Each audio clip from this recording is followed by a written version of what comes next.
Na aula passada a gente viu que alguns componentes possuem um atributo value, e nessa aula nós vamos ver que os textos possuem um atributo chamado text. A gente já até viu ele por aqui, mas a gente vai dar uma repassada no atributo text.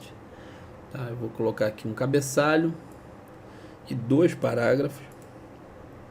A gente vai dar uma olhadinha aí em como funciona esse atributo text na prática. Também ver uma variante dele. A exemplo dos outros componentes, cada componente de texto que você coloca possui um ID único. Esse cara aqui, ó, é o text 4, esse é o text 5 e esse é o text 6.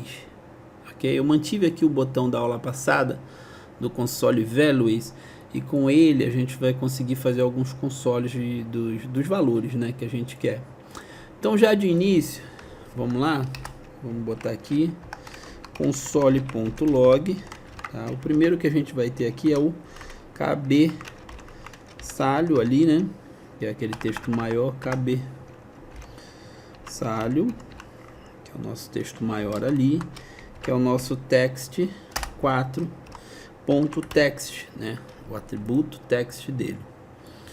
Qual é o conceito que a gente chega ali, né, olhando para isso aqui? Vamos primeiro parágrafo, né, primeiro parágrafo, e a gente vai ter o segundo parágrafo, ok?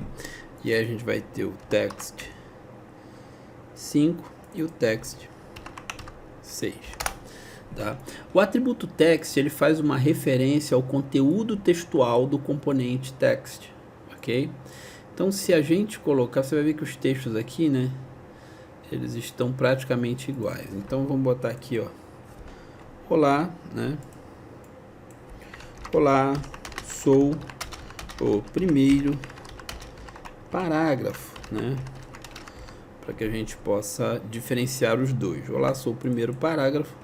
E aqui a gente vai olhar, olá, sou o segundo parágrafo. Tá? Então temos dois componentes de texto e internamente eles têm valores textuais diferentes. Aqui é o nosso cabeçalho.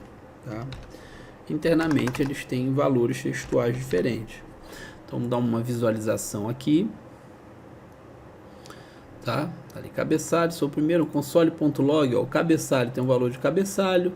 O primeiro parágrafo tem olá, sou o primeiro e olá, sou o segundo. Então a gente viu que lendo o componente text, tá?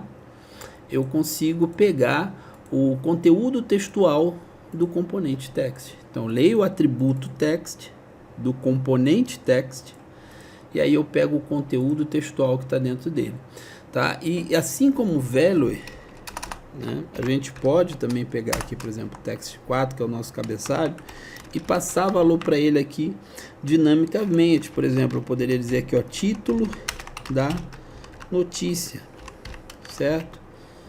E a gente teria ali o valor daquele cabeçalho já modificado. Então, a gente pode ler o valor do atributo text e a gente também pode modificar o valor do atributo text.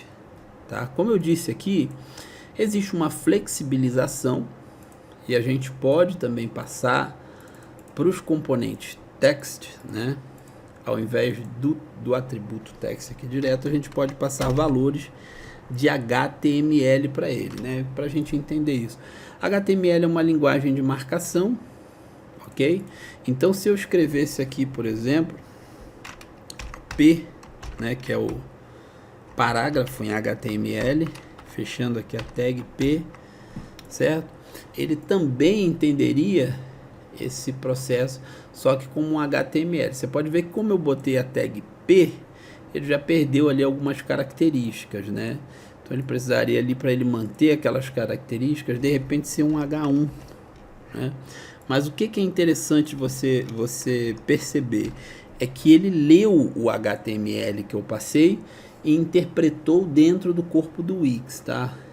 Então, o componente text ele tem essa flexibilização também de receber HTML, mas é muito mais comum que a gente use a string passada diretamente para ele, até para que a gente mantenha aqui uma possibilidade de estilização, tá? De texto, de cor aqui, entende? Então é muito mais fácil estilizar por aqui do que estilizar via HTML. Então, recapitulando aqui a nossa aula, o componente text possui um atributo text que dentro dele possui o valor textual, né, mostrado pelo componente, certo? Então, é bem semelhante ao value, só que se chama text, certinho?